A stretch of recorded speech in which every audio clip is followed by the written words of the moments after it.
as a dwarven boy, growing into a man, found I had to grasp the knowledge of my elders, including any hunters who would be happy to drop knowledge on the youth. Gave us great knowledge involving survival.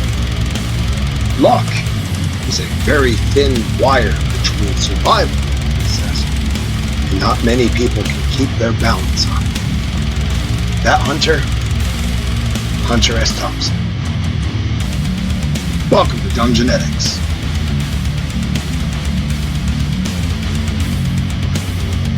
In this episode, we bask in our freedom, but take in a lump sum of madness.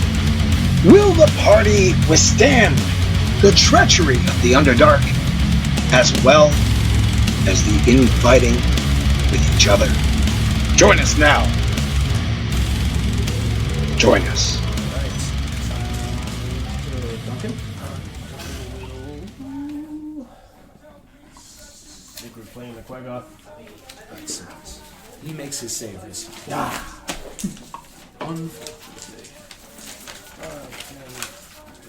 Quaggoth is stronger than all the other enemies combined.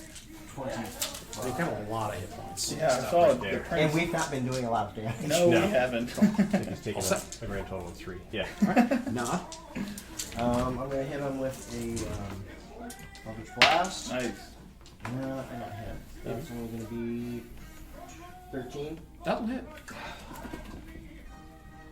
Big target. That's the good news there. Yeah, big target, not a lot of armor. 7 points. 7 points, outstanding. Howl is in pain. And then I am going to move back. Because I'm too pretty to get hit. You speak the truth. So it makes it to the end of the rope bridge. It can't make another attack from there, so it's just going to howl and swipe the air near Duncan. Dendril is up. Dendril will be up. What's his Where rank? you want to move? Should just attack. Give him a big shove off the bridge here. Don't kill him, though. Unfortunately. Well, I want him to be in the water with Yeah. us. Do we want him to be out there? Push him with the other side. Yeah, nothing worse than a There's dirty spikes over there. Let's get him back. Is he still on the bridge so he has disadvantage? Or He's right at the edge of it. I probably wouldn't give you guys disadvantage for that positioning. You get two attack. plus D4 on each attack because of the bless. Oh, only blessed. All right. Nice.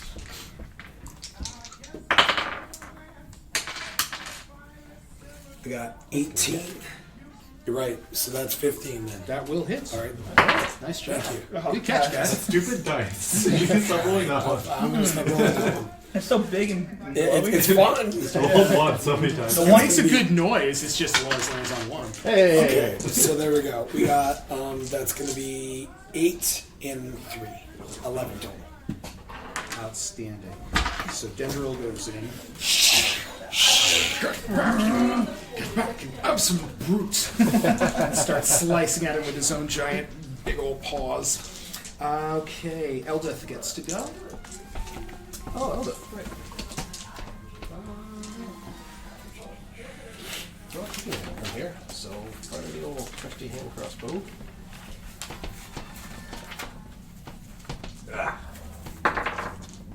Never mind, that's a 16 plus stuff. Oh, yeah, 16 plus stuff hits.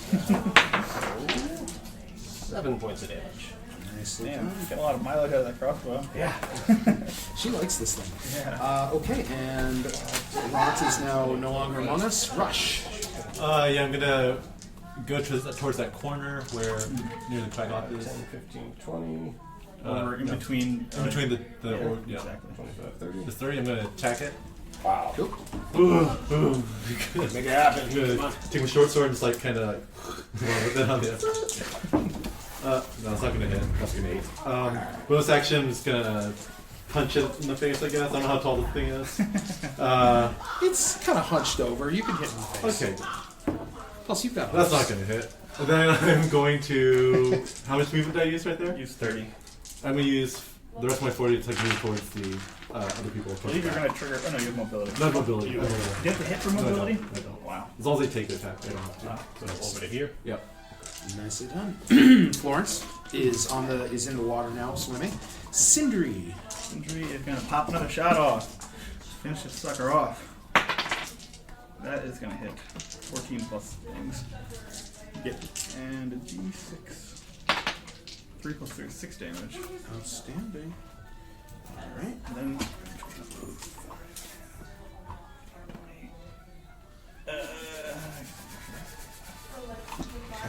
Duncan.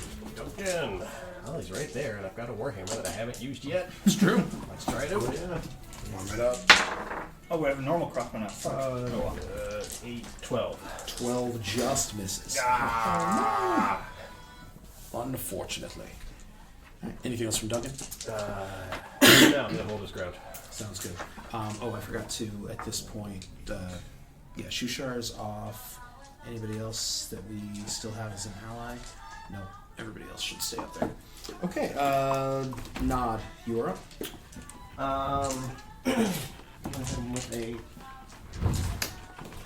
I hit him with a witch bolt from where I am, over here? I don't see why not. You've got line of sight. Line of effect. 16 plus, that's what I have. Yup. 10 points of damage. Wow. Nice. That is enough to do it. Yes. Wow. So the witch bolt basically hits him, boils him from the inside, he explodes at the edge of the I bridge. think you mean a giant disembodied tentacle shoots out That's what you see. and then hits him right in the chest and blows out his innards. Yes, so that is what I see. That's all that matters. I'm going to fast forward slightly. So you guys all descend down the ropes and make your way out of the water.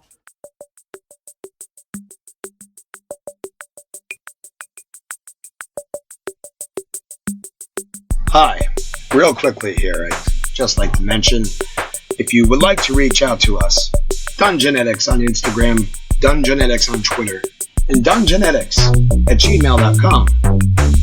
We can be reached out for anything if you have any events that you'd like to promote or just want your name shouted out on the internet. Because, sure knows, we all deserve it. I should mention Elm City Games, who have helped us record in the past, have moved to a brand new location. Be sure to check them out at 71 Orange. Here in New Haven. And apologies if you hear any background noise of a car or two, because windows not only reflect and amplify who let the dogs out, but tend to take over huge scenes. Thank you. So, let's recap, my friends. To begin, when we left off, or when we started last time, you guys were planning your escape from Veldenveld. You had received the aid of Jorlin, who is one of the main drow commanders of the outpost of Veldenveld. My words will catch up with me, don't worry. You'd received his aid in the form of leaving your cage unlocked. You then were able to take advantage of an unexpected distraction, and that was a flock of demons swooping into the cavern where the outpost was held and engaging in very aggressive and violent combat against each other. The group snuck their way into the main guard tower and subdued the one guard they found there, collecting armor and weapons enough to make them feel empowered to move to the central tower, where they encountered the priestess's assistant, the sub-priestess of the outpost, and her pet giant spider. So Asha, I believe, or Asha Vandry. Yes. So you guys encountered her and managed to slay her and her giant spider companion, recovering your goods as well as a handful of other items. You made your way out of the cave, fighting a couple more drow and a quaggoth on the way. The quaggoth unfortunately proved the end of poor Rance, who was ripped in half while trying to flee from the quaggoth. The group escaped down into the pool below where the waterfall was, but in doing so, awoke the attack of a gray ooze that had been living in that pool. A little ways away from that, you fought one of the demons, a rock that fell from the sky, severely damaged, but was still blocking your path out. So the group managed to dispatch that monster as well before escaping into the tunnels. With some discussion, and if somebody could show Adam, because I don't think I have a spare one on me, how did I do that? The map. Yes, the map of the Underdark. Yeah. Yep. So leaving Velkenvelv, the group talked a little bit with its allies, its companions that had escaped from the Penguin. And what they determined, there's a couple different voices and thoughts on the best way to go. Stool, the mycolith sprout, wants to go back to the Never Bless You, which is his home. He has the support in that, weirdly enough, of Sereth the Drow, who is also being very insistent that the sprout should make its way back to its home. Stool has also said that he believes that you guys would find shelter and safety in the Neverlight Grove, although from there he doesn't know of any way to get to the surface. Bupido is pushing very hard for everybody to go to Grapplesturg. Grapplesturg is a Duergar city that specializes in weapons making. He cannot guarantee safety there, but if you guys want to resupply, get equipment, and inquire about trade routes out of the Underdark, Grapplesturg certainly does have those. So it's a safe way to get there. For the twins, Topsy and Turby, as well as Jimjar, the goal is to make it to Blingdenstone, thank you. He wanted to call it Blingdendale. There's a Blasingdale in a former edition, and I think that's where my head keeps going to.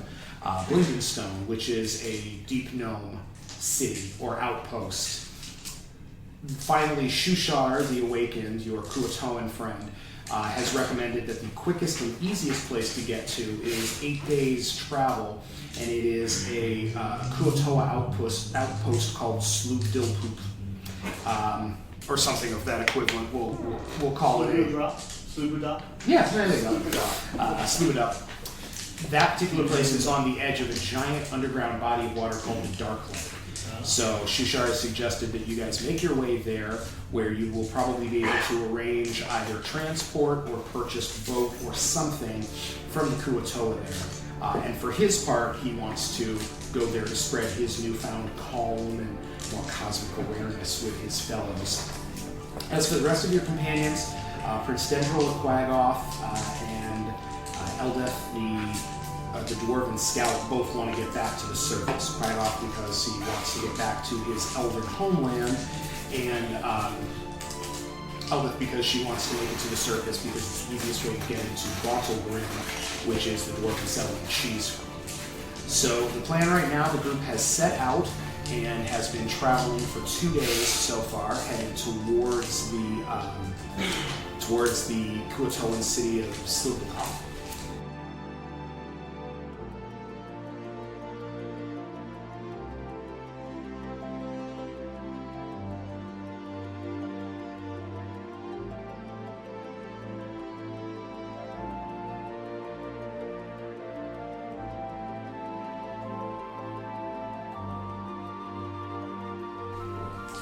Whatever you guys want to call it, I'm fine with that too. We'll just keep making those rough equivalencies. As long as we get close to that, we'll call it again. And let's see, so far, encounter-wise, I believe the first day passed relatively uneventfully. In the night of the second day, unfortunately, though, you guys came across a group of goblins who attacked your camp in the night. Didn't we fight the first day was the crazy ball? Yeah. Yes. So the first night, you had a crazy gnome spellcaster he was going to be a spellcaster back when I thought you didn't have a spell book anymore, but you got it again. So he was just a gnome. They fought a crazed deep gnome who seemed just utterly insane and kept screaming about how you were agents of the evil ones. You had to slay him, you didn't have much of a choice there. Second night, you were attacked by some goblin ambushers, but managed to make short work of it as well. So now the group finds itself traveling through the Underdark on day 3. Why don't we just get a rough marching order of where everybody is on the off chance that something unpleasant does happen? Who wants to go in front? Oh, I'm not front line time to hang on a stool. So much pain. You are this. This is Eldel, right? Yes. Probably good at being This is. Now it's got a decent armor class, so he can be near the front. Which one's not? This is not. I have made don't have that. And Rush will be to the front regardless of the Yeah. It's just a fast. Excuse me. I have agency here. I'm just saying, based on past performance. Stool. Based on past performance, you're gonna hustle. If you want to pull up the rear with stool, wow. That popped right out, didn't it? Even worse. Oh, yikes!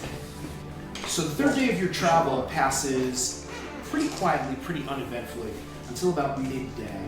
Eldeth has led the party into a large open cavern, kind of a chasm that has been cut here in this particular area of the Underdark.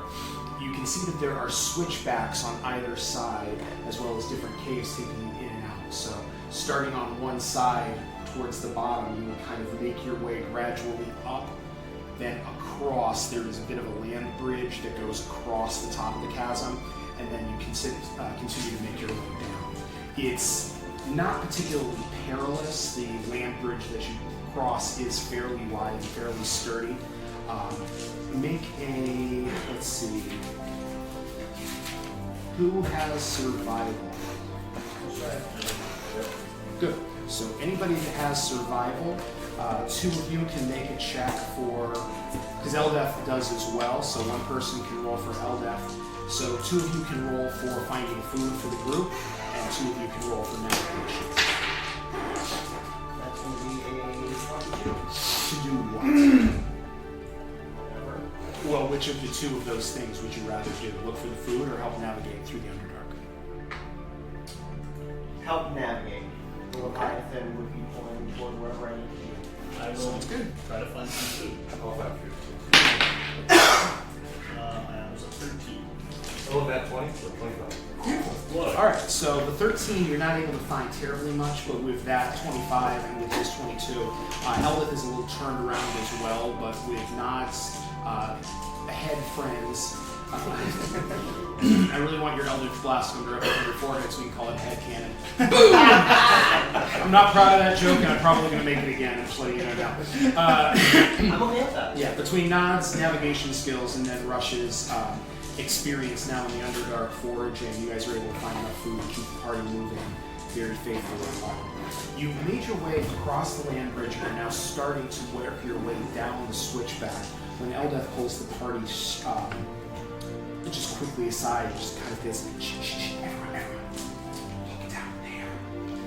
When you peer over, you can see that towards the bottom, basically starting that switch path that took you a large part of the day to cross, you can see that there are a handful of figures. They're far enough away that they're fairly tiny, but Eldith, with her eyes, kind of looks at them and looks at you. Anybody who wants to can make a perception check at them. Just, Travis, Yes. for your own information, my Devil's Sight also sees, gives me dark vision. I also see magical darkness. Good. Where are we at, guys? 4. 22. 10. 7. Less than 10. Thank God for Rush. Yes. Good, I can give you this information because of Rush. Yes. So Rush, pretty much everybody else is having a hard time, but your eyes, you pick out that these are, you recognize a couple of the drow that were from Veldevel. You know that Seraph and Lupido had both said that likely they would be after you, and they're absolutely 100% following you. So you guys are going to have to be careful and try to keep moving. Any getting lost, any sidetracks, things like that, and you may very well have at least the first rank of these drow upon you. So definitely you're feeling now a push to get going. What is the light level like on the bridge walkway? I mean, Non-existent. I have an idea, guys. We have those extra drops. It's a joke. I'll just toss them on the bridge. Fuck out of here. slow down. Yeah, I'll let this one. You can see about a half dozen right here. We can assume that this is not all of them. Sarah shakes his head. Definitely not all of them. Couch off is a great idea. It'll hold them off for a I while. threw one of my bags down. That's one of them. But So does this render now the remaining caltrops? Because I know you used them before. We have. One before it. We used two. We had four. Yeah. So you can use one or both of the remaining. I said I picked up two. But Why don't we use 2 of them so we'll have 2 bags left? Yeah, we started with 6. We used 2 Ah, immediately. perfect. Okay. so I used one. I don't know if they Great. All right, so that leaves you with 2 bags of caltrops. You're not going to wait for them at this choke point, right? This is just to give them a little bit more difficulty in how they get about their day. Because you said it took us the better part of a day to make it from where they are and now to where we are. Absolutely. Yeah. Absolutely. We've got almost a full day's lead on them. We should. Okay. The rest of the day and evening pass uneventfully. Day 4 mostly passes fairly uneventfully. You find yourself in a series of just very difficult crawls, a lot of steep hills and then quick, sharp dips down, just very difficult terrain, difficult to move around. Again, if I could have 2 people roll for navigation and 2 people roll for food. I will roll for navigation. I did not find where we were going. Fair enough. And so you want to roll for Elda? 6. I can roll for others. So you just do navigation. Oh, okay. It was a 21. Perfect. She got a 22 plus whatever her. Excellent. was. How'd you get 22? 8. Ah, nicely done, my friend. I won't. Okay. So again, the other half of the party is having a hard time, but the other half of the group going out manages to actually keep you guys on track and keep you where you're going. There is a very unpleasant incident that happens on the 4th day, though. For several hours, the path that you're following, you find yourself plagued by the sounds of terrible shrieks and moans and incoherent gibbering echoing through the nearby passages. You can't find any apparent origin to them, and even the very cursory attempts you make to track down the sources of the noise are not providing any assistance at all. It's starting to fray on your nerves after a couple of hours, especially because you have not been sleeping well. The dreams that you've been having since leaving Veldenveld, you've assumed that your bad sleep while you were there was a result of your drow captivity. If so, the stress of it must be following you, because every night you continue to have just amazingly horrific, unpleasant dreams. Just terrifying, wake up cold sweat. In the best of them, you find yourself moving towards a large, what looks like a huge lake. And as you approach it, the lake starts to bubble, and the bodies of pale, nocturnal, phosphorescent or luminescent fish kind of bubble to the top. You realize that as they bubble to the top, though, they are dead.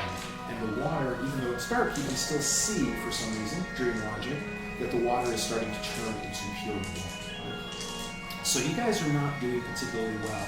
And several hours of passing through these hallways, or passing through these chambers with these voices is not helpful at all. I would like everyone to make me a wisdom save.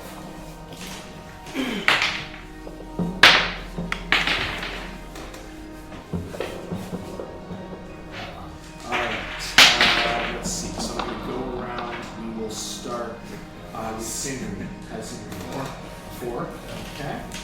How did Thane got 18. Perfect. Rush. 4. That one 4. How did Nod do? 5. Great. 19. Okay. And Duncan 15. Okay. Get it together, man. In the meantime, for Sindri, Rush, and Nod, if you guys could roll me a percentile, let me get D100. Percentile, however you say it.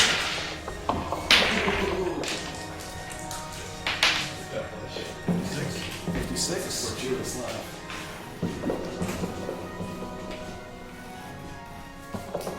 I rolled for Arcana with Thane.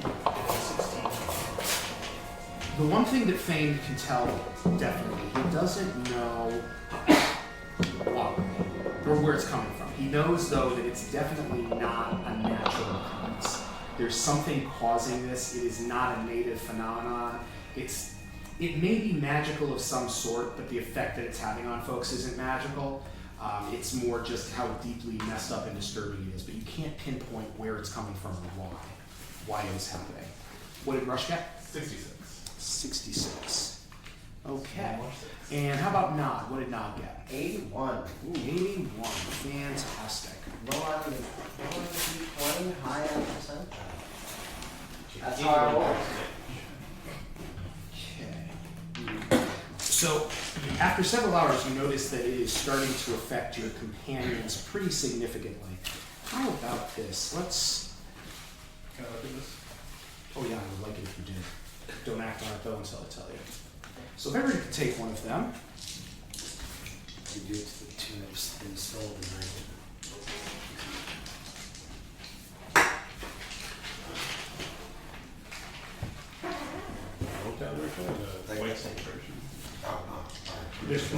Well, with Rock Dead, there's only 5 actual actionable folks. But what I'll do is I'll just have Mike roll 3 times for the others. So if you could roll me 3 d20s real quick, we'll say 16. 16 is good. 5 bad. 5 okay. He's dead. 15. And one more. Perfect. Okay, now roll me another d100, please. And 80. An 80. All right. So you guys start realizing that some of the people in your party are acting very, very strange. Topsy, the female of the twins, at a certain point after you guys have been experiencing these voices and all this for a couple hours, she just sits down and starts just eating dirt directly off of the ground, just starts shoveling it into her mouth. Everybody who has one of the NPCs, please roll a wisdom save for the NPC. It may be listed on there if they have any bonuses to it, otherwise... He's dead, so. What's... Oh, yeah. Yeah. I'm missing that. Oh, I think I didn't give you something. You ripped up Pupito. I ripped up Pupito, my bad. All right. Pupito. It's all right, I'll roll for Pupito. What an unfortunate end. Well, indication of where he's going. Let's see. All right. Can I try to comfort Topsy? At least, no, girl, no. No. That's not food. Yeah, you can definitely try. Okay, what does, let's go around. Eldith got a 17. Eldith got a 17, great. You don't have anybody? Nah. Seraph got a 7. Seraph got a 7. What percentile? Jim got 14. Great. How did... Prince Daredevil got a 2. A 2, great. Could you roll a d100 as well? What did Prince Dendril get? 26. Okay. So, let's see. So Prince Dendril, as you guys are all turning, trying to figure out what's going on with Topsy, Prince Dendril suddenly just starts screaming. He is standing stock still, arms at his side, head thrown back, and he is screaming. Bloody murder. He is essentially incapacitated. He cannot take any actions. He cannot take any reactions. He is just going to stand there and scream. What was the percentile for Eldith? Tim?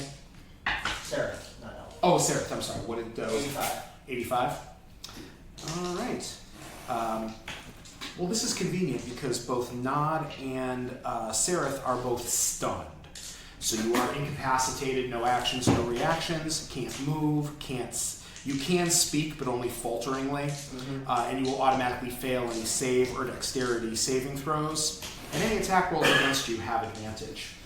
Rush, you find yourself suddenly having vivid hallucinations.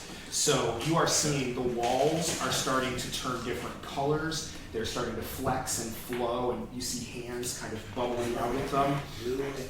Functionally, you can still operate, but any ability checks you have disadvantage on. Mike, you pick. All right. Or if you want to do it fair. Fair's not fun. Okay. I agree. Fair's not fun. Sindri looks suddenly enraged, turns around and points his crossbow at Stool, shoves him a stupid mushroom, and he attacks him. Yeah, 26. Whoa. Oh my god. 27. Oh yeah, 26. Alright. 25, sorry. Pull the automatic light crossbow. 25 to hit. We need him to talk. There we do. Alright. You 100% hit him. I don't think there's any question about that. Would you like to roll for damage? Not really, but. Oh, that's good too. He's fucking toast. Maybe we can take his body along and squeeze out some spores. That's 11 damage. Jeez. Yeah, you explode Stool. So Stool is hit with the cross. Cinders turns around, opens up with his crossbow bolt, hits Stool. The crossbow bolt just basically spreads Stool out all over the ground around you. Everybody, do me a favor. What's happening? Everybody go ahead and roll 1d10 for me who has had one of their characters been given an instruction by me. Everybody who's made their saves is fine. For the rest of you, roll a d10. Is he dead? He had 7 hit points. Oh no. Does he get the benefit of death saves and healing, or he's an NPC, so he's 0? You know what? I will happily give him the benefits of death saves and healing since I can see that I'm bumming some of you guys out. So why don't we do a quick initiative then? Why couldn't it be GDR? Oh, that's a good point. Perfect time.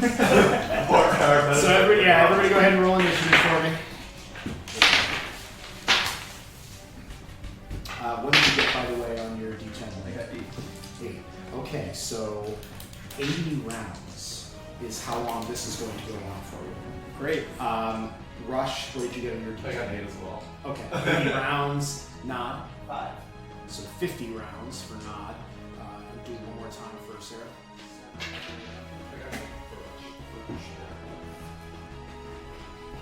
Should I roll initiative for? He's out of it. Screaming at the top He's of the basically, lungs yeah, for 5 minutes. he will be screaming trying to, yeah. So I mean, I can roll the initiative, but when it comes to him, he's just going to be like, All right, Eldeth fortunately gets to go before Sindri does.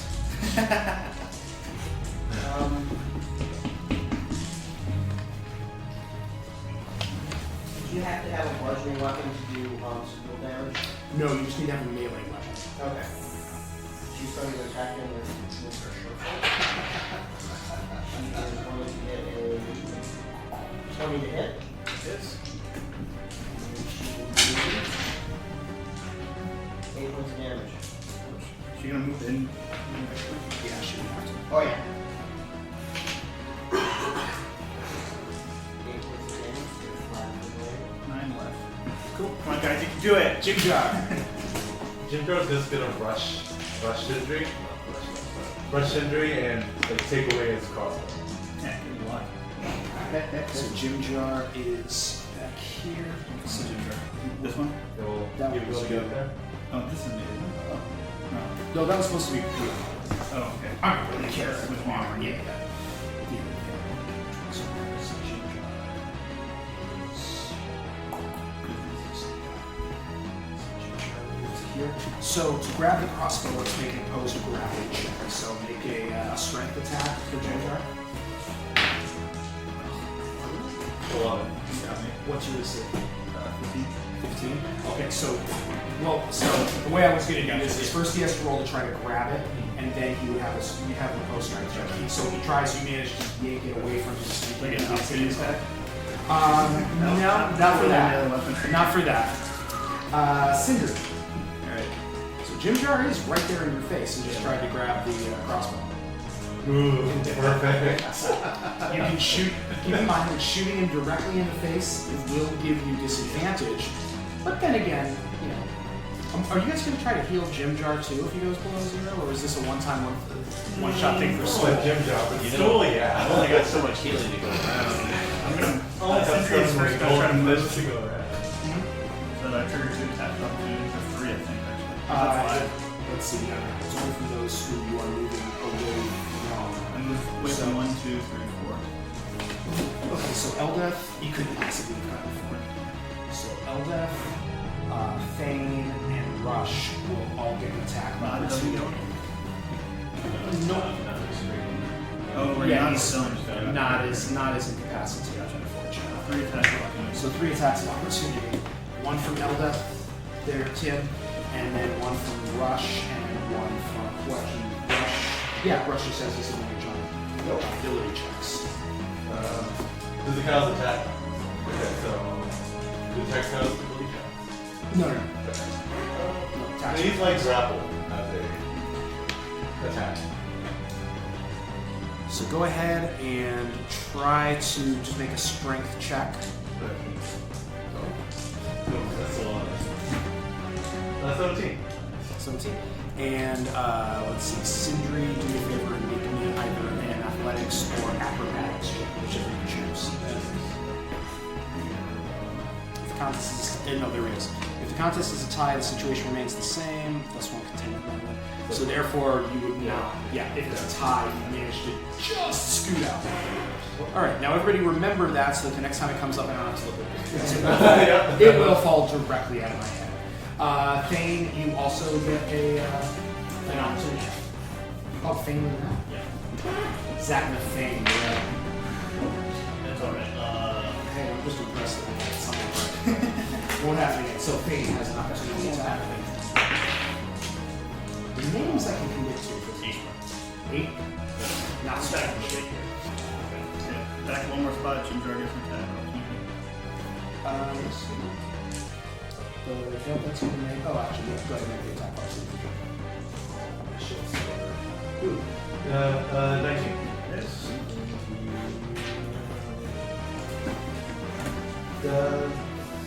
17. So Jim Jar basically ran up and said, "Come here, no, don't stop shooting the little guy. What are you doing? What? What? Oh God! Oh no! What? Hey, all right, yeah, come here, crazy." Slaps you in the side of the head with his short sword. Bonks me sideways over. Yeah. So you have kept moving. What are you up to now? Okay, so that was 10 movements, so I have another 15, and I'll Yep. back up 15 more. 15, I'll shoot. Fucking stupid ass Jim Jar. That's actually his full name on his character sheet. He is pissed at the stupid demon I'm gonna have all of you guys. That hits. That's a private 20. And 6 plus 4 is 10 damage. 10 damage to Jim Jar. How many points did Jim Jar have? It's 17 now. All right. 17 left. Yeah. Wow. That's a lot. That's my thought. Well, they're supposed to live past first level, God willing. So, provided the party doesn't shoot them directly. Thane is up now. Alright, I will cast Sleep. Actually, can I use an Arcana check to see if Needles would be affected by Sleep? That would be more of a nature check to know stuff about their species. Even if I do it if I'm not proficient. Yeah. It's a knowledge check. You either know it or you don't, basically. 11, 15. Economics and visual sleep. I have an advantage against magic. That's it. It's a save, right? Sleep would be, no, actually there. I don't think there's a save for sleep. No, there's It's just what he's targeting. But it's up to 8 hit die, actually. Yeah. Please sleep. Alright. He'll have to roll and find out. Yeah, I mean, it shouldn't be a problem based on how many hit points you have.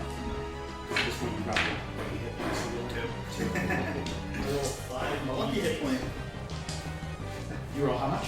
5d8. Don't even bother. Yes.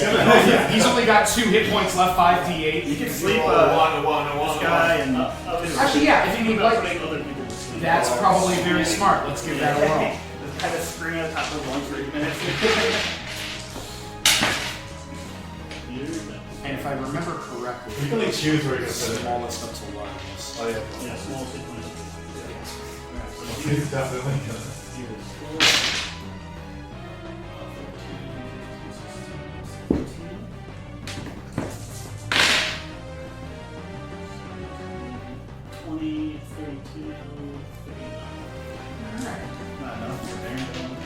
So that's enough to knock down Sindri. So Sindri is asleep. Let's see. So we've got Nod and Seraph both. What are Nod and Seraph's hit points? Nad's hit points are 21. Sarah is 13. And then we've got Top. Did you want to worry about Topsy? What are Nod and Seraph doing? Nod and Seraph are basically stunned. Yeah, they're just kind of sitting there like, yeah, they're pretty harmless right now. Right has the operative phrase. Right now, you're right. Yeah, everyone who seems to be mentally evil. Yeah. So I don't know how many points Topsy has. Topsy has 33 hit points. Wow. So I think I get those two. Seraph and Nod? Yeah. Okay. Which would bring us, I think, like 35 or something like that. And like 37 hit points left. That should do it. And that's it. Cool. Alright. So we can come out of combat there at this point unless Flo, Rush, or Duncan want to come over and use their initiative to bash bash Sindri's brain in. Actually, we should stay. You know what I didn't do? Duncan does want to get over and try and get a fungus on Yeah. it. So. I can use healing word, just a heal bar. It's up to you. Your stool. He has 7 life. So we will heal Stool. So Stool, basically you're able to kind of like splatter all over. No, seriously, the bolt originally kind of hit and pierced right through him, and you feel like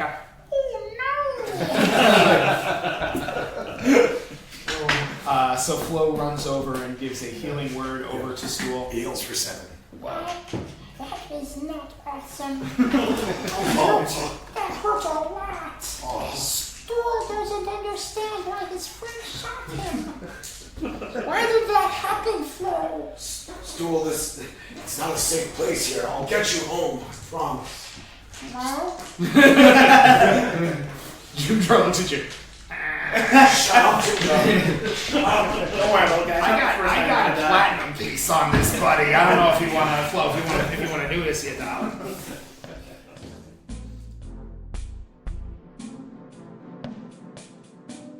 The tunnel that you're currently passing through has ceilings ranging from 40 to 50 feet.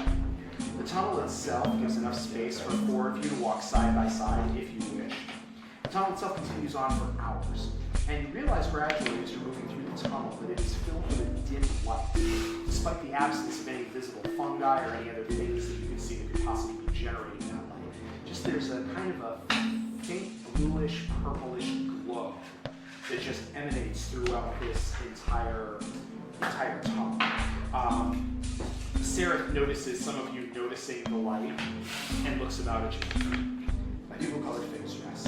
Legends have it it's an ancient magic dating back to the time when we traveled first exiled from the world above. Many of the races of this dog use the properties of things fused with this face dress to help protect their settlement.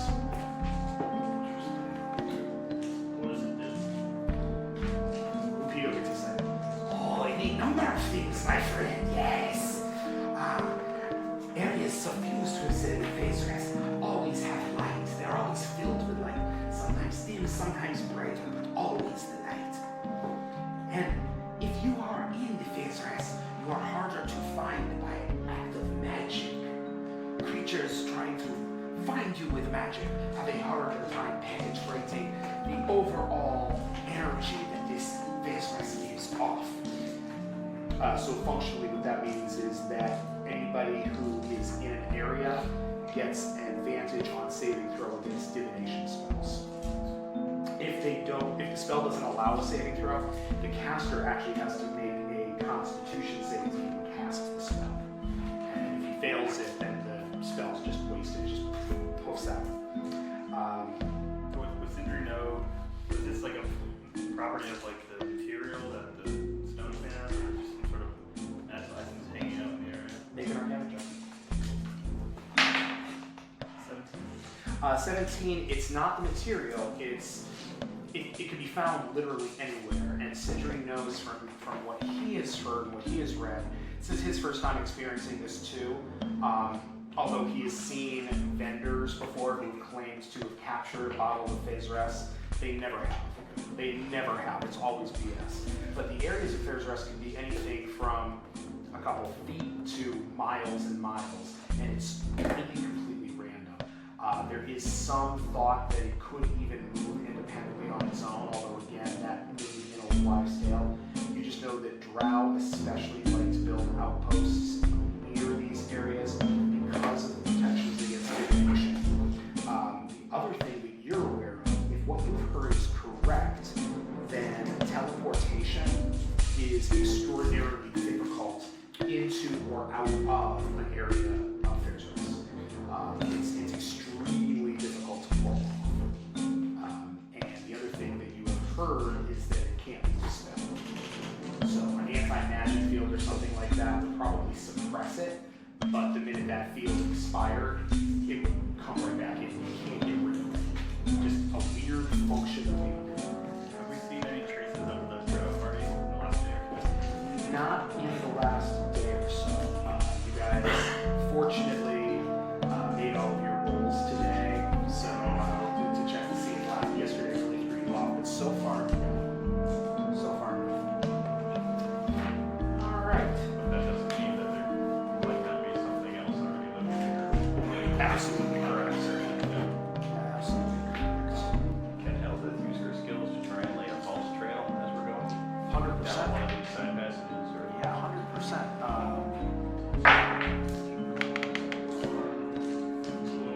20 total. Outstanding.